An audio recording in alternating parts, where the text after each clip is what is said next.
This week, we're entering into a new season of the year. We're entering into Advent, which leads up to Christmas. Advent is a season of waiting for the arrival of Christmas, and it's meant to be a reminder to us that we are waiting for God to come and make all things new, and also a reminder of how the people of God in the Old Testament, Israel, were waiting for the Messiah to come one day. In the Old Testament, they were waiting for the Messiah to come and make things new, and we know the end of the story. Jesus came and was born. We know about the Christmas story. And today, we're still waiting for Jesus to come and make all things new because we're aware of how messed up our world is. It's broken, and we need Jesus to come and heal it, to bring justice and peace. When we come to this season of the year, because our culture has all these expectations of Christmas, a lot of times we want to skip over the waiting. We want to skip over Advent and just do all of our Christmas traditions. We put up our Christmas trees, we listen to Christmas music, put up Christmas lights, watch Christmas movies, and we associate the month of December with Christmas. But in the historic church calendar, it was associated with Advent, and Christmas doesn't start until December 25th. So we have this cultural tendency to rush the arrival, to not do the waiting well. And when we get to the New Testament, we do the same thing. If you've ever started reading through the New Testament and you open to Matthew 1, you get to this long, boring list of names, and you want to rush through this genealogy and just get to the good stuff, the Christmas story at the end of Matthew 1.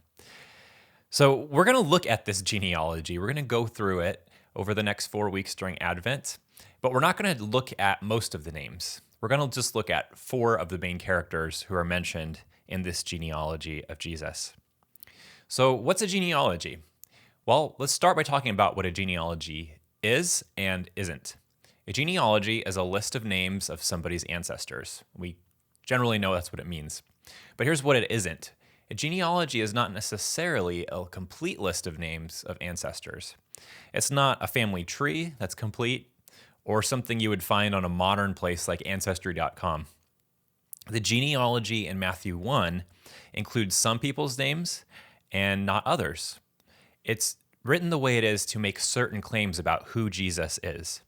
Now, the main thing that the genealogy of Jesus in Matthew 1 wants to do is show us that Jesus is the fulfillment of God's promises to Abraham and David, and that Jesus is God's answer to the problem of the exile in the Old Testament.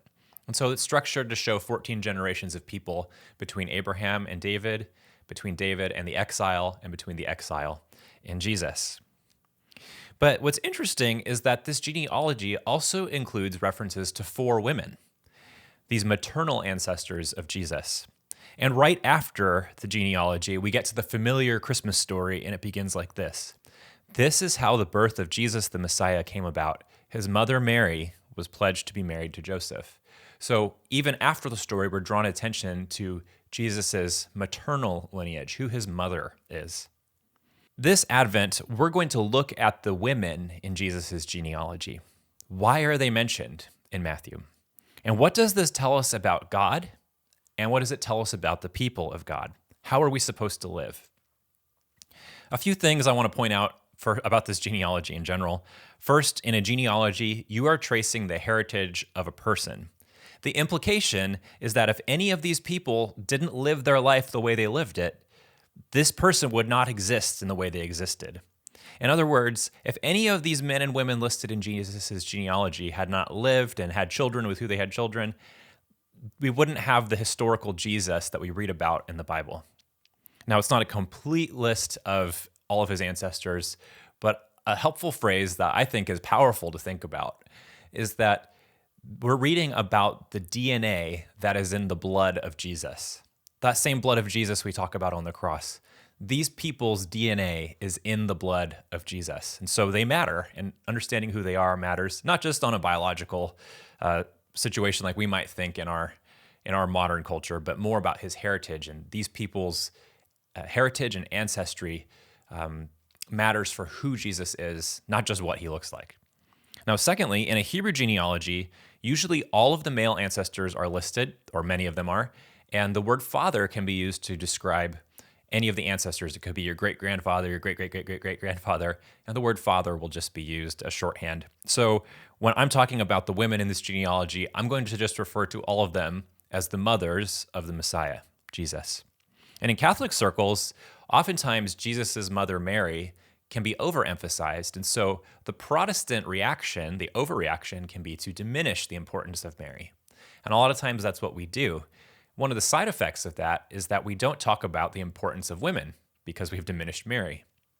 And that's bad for women because you don't get to hear about the importance of womanhood. And it's also bad for men because you don't get to hear about the importance of womanhood. And it affects all of our views of what women are meant to be like and how they're empowered to be as people of God. As we look at these women in Jesus' genealogy, let's remember that without them, we don't get the Jesus we know. And through their inclusion in the line of the Messiah in the book of Matthew, we are reminded of some interesting things about who God values. We'll see first that God values women, even in the midst of a patriarchal society where their agency or power was diminished. We'll also see how these women, these four women, have some commonalities. A few of them are foreigners. They're not Israelites. Many of them are widows. In short, they are powerless outsiders. And because they are powerless, their sexuality is used against them by men who are more powerful. A few of them are prostitutes. And in spite of this powerlessness, they take initiative, and through their action, God's plans are advanced. So let's check out the very first part of the genealogy until we get to the first woman who's listed. Matthew 1, verse 1. This is the genealogy of Jesus, the Messiah, the son of David, the son of Abraham.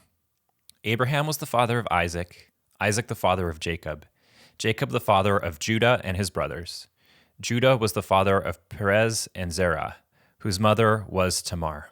Perez, the father of Hezron. And it goes on. So the first woman who's listed is Tamar. And a lot of times Americans say Tamar, so I'm going to try to say Tamar. It's probably a little closer to what's accurate, but I apologize in advance for my most likely inconsistent pronunciation that you will hear. So who is Tamar? Well, to read her story, we have to go to Genesis 38. So that's where we'll be for most of today. And Genesis 38 starts by talking about Judah. So who was Judah? Judah was one of the sons of Jacob. Jacob was the son of Isaac, and Isaac was the son of Abraham. Abraham, Isaac, Jacob. Jacob married Leah and Rachel, and then two other women. And Leah had four sons first, and the fourth was Judah. In Genesis 37, we read about Jacob's sons selling their brother Joseph into slavery. And the sons were jealous of their brother Joseph, and they wanted to kill him. But Judah kind of stood up for his half-brother, but he also suggested that instead of killing him, he be sold into slavery. So Judah is portrayed as the sort of hero in chapter 37. He ends up being a leader, and later on, he is the ancestor of the tribe of Judah, which is where all the kings come from. In fact, the word Jew and Jewish refers to the name Judah, because the southern kingdom of Judah became the Persian province of Yehud centuries later. So Judah ends up being the leader of the sons of Jacob, or the sons of Israel, as Israel is another name for Jacob. So he's a really important man in the history of Israel and in their lineage. So Abraham, Isaac, Jacob, who's also called Israel, and then the leader of the next generation is Judah. So let's pick it up in Genesis 38, reading about Judah. At that time, Judah left his brothers and went down to stay with a man of Adullam named Hira. There, Judah met the daughter of a Canaanite man named Shua. He married her and made love to her. She became pregnant and gave birth to a son who was named She conceived again and gave birth to a son named Onan. She gave birth to still another son and named him Shelah. It was at Kezib that she gave birth to him. Judah got a wife for his firstborn, and her name was Tamar. But Judah's firstborn, was wicked in the Lord's sight, so the Lord put him to death. Previously in the book of Genesis, Abraham, Isaac, and Jacob marry their relatives, That was a common practice in the ancient world in their culture. So it is noteworthy that Judah marries a Canaanite. The text goes out of its way to point out that he's marrying a foreigner. Now, when we get to Tamar, it doesn't say if she's a foreigner or an Israelite, but as an ancient reader, you would at least have the concept of intermarriage with another ethnicity in your mind as you read this. So you would at least be thinking of her potentially as a foreigner. The other women who are in Jesus' genealogy are all foreigners, and so it's quite possible that Tamar is as well. Now, Judah has 3 sons, which is like Adam and like Noah earlier in the book of Genesis. So he seems to be living a blessed life. Things seem to be going well.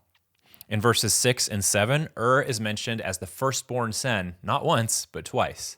And so the concept of being the firstborn son is on your mind as you read this story. And in an ancient culture where it mattered if you were the firstborn son, you would really be thinking about this. Usually, the firstborn son would get 2 times as much inheritance as the other sons. So Judah arranges a marriage between his firstborn son, and Tamar. But does something wicked or evil, so Yahweh strikes him dead. We don't know what it is. Maybe he worships foreign gods. We don't know. The word for wicked is the same as the word evil or bad. He does something that is wrong, so God strikes him down. So let's pick it up in verse 8.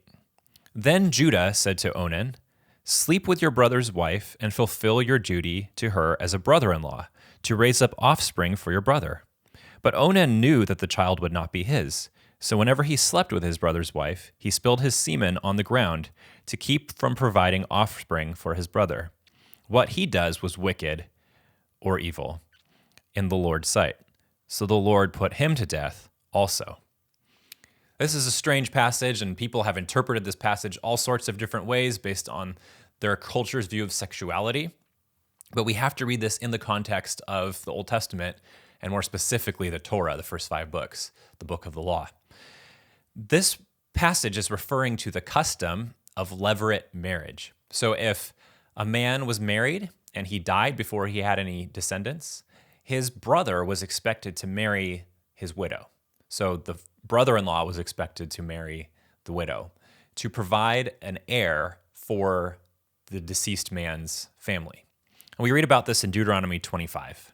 If brothers are living together and one of them dies without a son, the widow must not marry outside the family. Her husband's brother shall take her and marry her and fulfill the duty of a brother-in-law to her. The first son she bears shall carry on the name of the dead brother, so that his name will not be blotted out from Israel. And the passage goes on to tell of the incredible shame that will be brought on a man who refuses to fulfill his duty. So the reason for this law is that women in the ancient world didn't work, and so they weren't able to provide for their family. And also, if they don't have a male heir, they can't receive their promised inheritance from their father-in-law. So died before Tamar had any sons. And therefore, she doesn't have any sons who can take care of her when she reaches her old age, who can provide for her, and she will not receive the inheritance that she should be getting from her father-in-law, Judah. Now, Onan currently is now the firstborn son. So he has no reason to want to provide an heir for his deceased brother and Tamar, because now he would take the role of the firstborn son back from Judah. Right now, Onan's getting about 2/3 of the family inheritance. If he provides a son for then that son will receive about half the family inheritance, and Onan will only receive a quarter. So he's going from 2/3 of the inheritance to a quarter. So it's much better for him to not provide a son for his sister-in-law. So he decides to break this custom of levirate marriage. Now, what's troubling about this story, and I want to put a side note in here to allow us to be uncomfortable with the Bible a little bit, which I like to do from time to time. This story takes place before the giving of the law to Moses. And so what that means is that over the centuries, the Jewish readers had to figure out how to make this story work. So many Jewish people believed that God revealed the Torah to Abraham centuries before he gave it to Moses. It was given to Abraham in advance, and somehow it was passed down to the first few generations of his descendants, and they somehow knew about it. I don't know if that's true. the Bible doesn't give us any evidence that that happened. So the question is, why does this story take place here with Onan being expected to fulfill the duty of levirate marriage, of marrying his brother's widow? Well, you could say it's just a custom, that levirate marriage already existed as a custom and it wasn't a command yet. But then why did Yahweh say that what Onan did was evil or wicked and killed him? We have to allow ourselves to sit with the discomfort that Onan is held to this standard before the law was given to Moses. And that should clue us into a fact about how we should be reading the Bible in the first place. The purpose of this story is not to help us create a modern historical account, but to teach us something about God and his people. We're meant to read this story in dialogue with the command in Deuteronomy and with the story of Ruth, which we'll be looking at in a couple weeks. And these stories and the law that's between them is meant to help us think about something about who God is and how his people are supposed to live. Anyway, the point is that Onan does not want to split his inheritance. He wants to make sure he's getting 2/3 of Judah's stuff, not 1/4 of Judah's stuff. And since has died, he now gets the status of the firstborn. Remember, we're thinking about the firstborn because we read that word twice. And if he helps Tamar bear a child, that child will now be the firstborn of Judah when it comes time to divide the inheritance. So Onan violates the custom or command of levirate marriage, and Yahweh kills him. The implication of this is that it is Yahweh's will for Tamar to have a child. And since we know that the end of the story is that genealogy in the book of Matthew, we know that this child that Yahweh wants Tamar to have is going to be an ancestor of Jesus, the Messiah. Let's keep reading. Verse 11, Judah then said to his daughter-in-law, Tamar, "Live as a widow in your father's household until my son Shelah grows up." For he thought, he may die too, just like his brothers. So Tamar went to live in her father's household. In this passage, Tamar is identified with the title widow. That's significant. We also see that Judah's intention is to not honor the custom of levirate marriage. He's acting dishonorably. In Deuteronomy 25, verses 7 and following, it says that if a man doesn't follow the custom of levirate marriage, he'll be spit on his face and his sandal will be taken from him, which is a sign of shame. So Judah is acting shamefully himself. He's acting dishonorably. He's trying to ensure that his family line will continue through his son Shelah. He doesn't care about whether Onan and family lines continue or whether Tamar's family line continues. He just wants to make sure that his son Shelah doesn't die because he probably thinks of Tamar as some kind of cursed woman. Tamar, on the other hand, has a different goal. She is trying to ensure that she will have a son to provide for her as she becomes old. She is also trying to ensure that she will receive the inheritance that she was expecting from Judah. So there are financial motives for her to receive this promise. But she's also looking to honor her deceased husband's legacy. She wants to ensure that his line doesn't end. But Judah is standing against these things happening. Their goals are at odds with each other. Verse 12. After a long time, Judah's wife, the daughter of Shua, died. When Judah had recovered from his grief, he went up to Timnah to the men who were shearing his sheep, and his friend Hira the Adullamite went with him. When Tamar was told, "Your father-in-law is on his way to Timnah to shear his sheep," she took off her widow's clothes, covered herself with a veil to disguise herself, and then sat down at the entrance to Enaim, which is on the road to Timnah. For she saw that though Shelah had now grown up, she had not been given to him as his wife. Judah has not followed through on what he told Tamar. He doesn't give Shelah to Tamar. Tamar is a widow, rejected by her father-in-law, who is misusing his power for self-preservation. He wants to ensure that his family line continues. And so Tamar, who is powerless, establishes a plan. She's a survivor. But more than that, she is someone with agency, the ability to bring change, the ability to make things happen. At the very beginning of Genesis, we're introduced to the serpent, and he is portrayed as someone who is wiser than all the other animals. And we read that as scheming and bad. But other characters throughout the book of Genesis are also shown to have this kind of wisdom, like Joseph, who is making decisions in Pharaoh to end the famine. And most of the women in the book of Genesis are also portrayed that way as well. That although the odds are stacked against them because of the fact that they are women in a patriarchal society and things aren't going their way, they use their wisdom to move things forward. And in doing so, the promises of God end up being accomplished.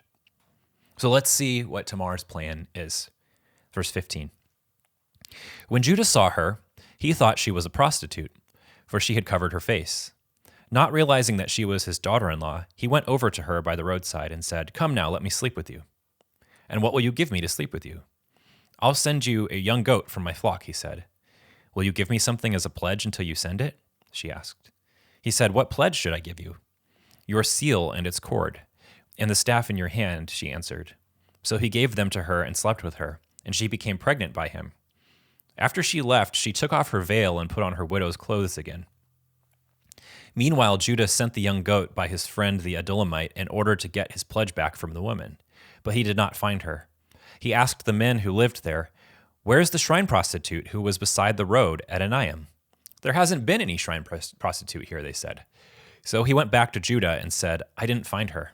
Besides, the men who lived there said, 'There hasn't been any shrine prostitute here.' Then Judah said, 'Let her keep what she has, or we will become a laughingstock. After all, I did send her this young goat, but you didn't find her.' About 3 months later, Judah was told, 'Your daughter-in-law Tamar is guilty of prostitution, and as a result, she is now pregnant.' Judah said, 'Bring her out and have her burned to death.'" He's concerned about the shame this is on his family, but he's also probably happy to be rid of this problem in his life. As she was being brought out, she sent a message to her father-in-law. "I am pregnant by the man who owns these," she said. And she added, "See if you recognize whose seal and cord and staff these are." Judah recognized them and said, "She is more righteous than I, since I wouldn't give her my son Shelah." And he did not sleep with her again. Prostitutes in almost any culture are treated as immoral often. However, throughout history and throughout cultures, prostitution is almost always the result of an unjust society that doesn't take care of women who are powerless or in poverty. As I've been a foster parent for the past 5 years, I've been able to attend trainings on human trafficking. And in the process of doing that, I've learned a lot about what prostitution is like here in Sonoma County. We need to think of prostitution and human trafficking as one and the same. A lot of times people think of prostitutes as immoral women who have made a choice, and people who are involved in human trafficking as victims who didn't make a choice. But the reality is that most women who are prostitutes are being trafficked. And even those who aren't being trafficked are often in prostitution as a means of survival. Even those who are there purely by choice usually had some kind of wrong committed against them earlier in life. In Sonoma County, we have an organization called Verity, a nonprofit that works with people who have been sexually abused. And one of the groups of people they work with is women who are trapped in prostitution for whatever reason. And they try to help them escape that life and find jobs and a way out. At one training I went to a few years ago, they told us that 100% of the women that they have worked with in Sonoma County had some kind of exposure to child protective services when they were growing up. 100% of the women who had been involved in prostitution or trafficking in Sonoma County had been exposed to child protective services in foster care or something like that when they were growing up. Not all women who society considers prostitutes are trafficked in the traditional sense, but almost all of them find themselves in that situation because of a past trauma that is usually sexual, and because of a current vulnerability like homelessness. One question that we were encouraged to ask at this training is, when you think of someone who's in prostitution, ask yourself the question, why do you think a person would choose to enter into a life like that? What happened that set them on that path? Something must have gone wrong. However, that's not the way that most societies have treated prostitution. And that's not the way that most people in our society, the super progressive, modern America, think of prostitution. Most people throughout human history have treated prostitutes as evil or gross. What's really interesting is how this passage talks about prostitution. Judah begins to think that, and the people around him begin to think of Tamar as evil and as shameful. But the only people who are called evil in this passage are and Onan. The word evil or wicked is used to describe them. Tamar is shown to be a complex character who appears to be a prostitute, but is not called evil or wicked. In fact, Judah says, she is more righteous than I. It's surprising how complex Tamar is in this passage, how nuanced the description of her is. We would expect that a modern progressive society would be able to see this nuance and parse it out, whereas an ancient society like the one that wrote the Bible, it's super patriarchal, would not be able to talk about the vulnerability in the present and the trauma in the past. But that's exactly what we see in this story. We see Tamar's past trauma and present vulnerability leading her into this life. We would expect the Bible to talk about just simply the word whore or harlot, depending on what translation you're reading. And in fact, there are other parts of the Bible that speak that way. But this passage shows us something quite different.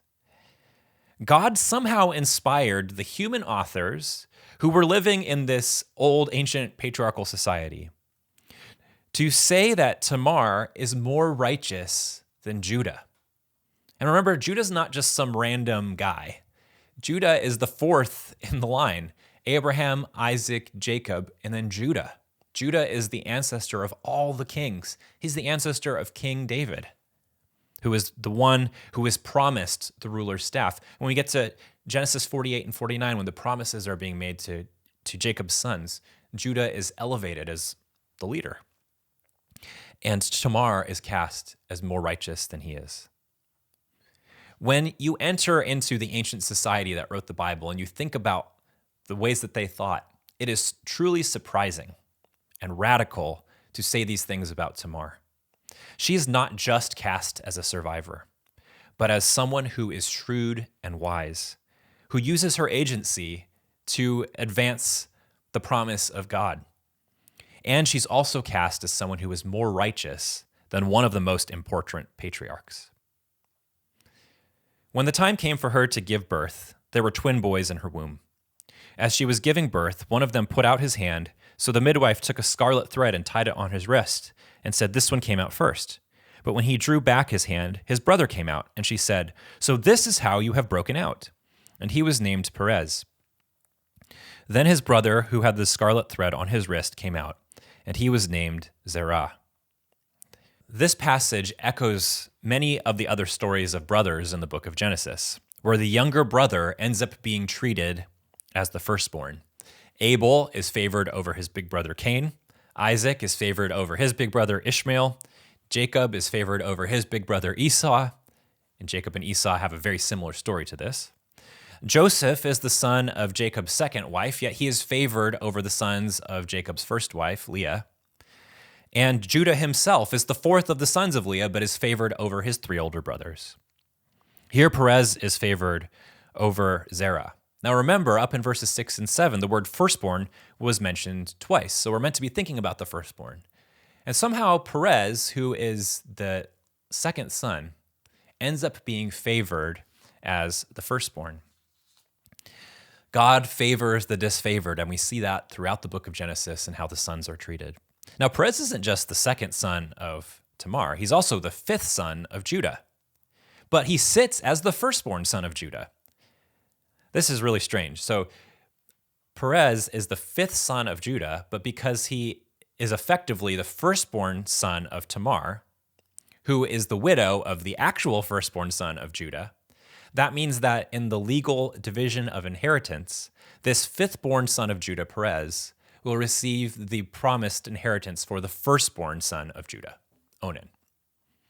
He's the functional firstborn son of Tamar, the widow of Judah's firstborn son, so that makes him in line the firstborn son of Judah. Really strange how they work that out, but this complex, seemingly mathematical family tree is a way of showing that God favors the disfavored son. So what do we learn from this story? This story actually sums up a number of the themes from the book of Genesis that we've talked about earlier this year and in past years as we've looked at some of the other women in the story of the patriarchs a couple years ago. God favors the disfavored, and he uses our brokenness and our wisdom to advance his will. Throughout Genesis, God makes promises to men. The men do nothing, and the women who are powerless use their shrewdness to advance the story. And through that, God's promises are achieved. Now, usually when these actions take place, there are really sad consequences for the people that affect everyone. Hagar and Ishmael end up getting sent off into the desert alone because of Sarah's shrewdness. Jacob and Esau end up being estranged from one another because of the shrewdness of their mother, Rachel. So one of the lessons in these stories is that the men need to step up and participate in the promises of God the way that the women are. From some of the other stories in Genesis, we see that the women also need to work on some things like thinking about how their actions are affecting others.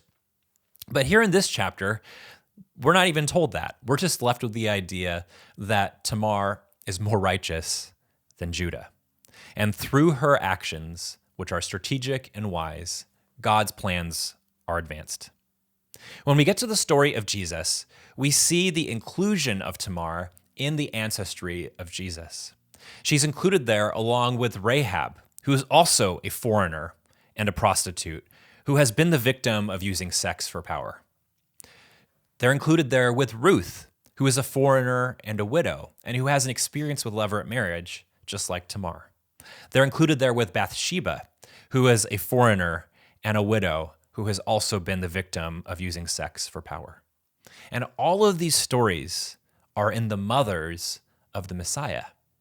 And what that means is that all of their stories are in the DNA of the blood of Jesus.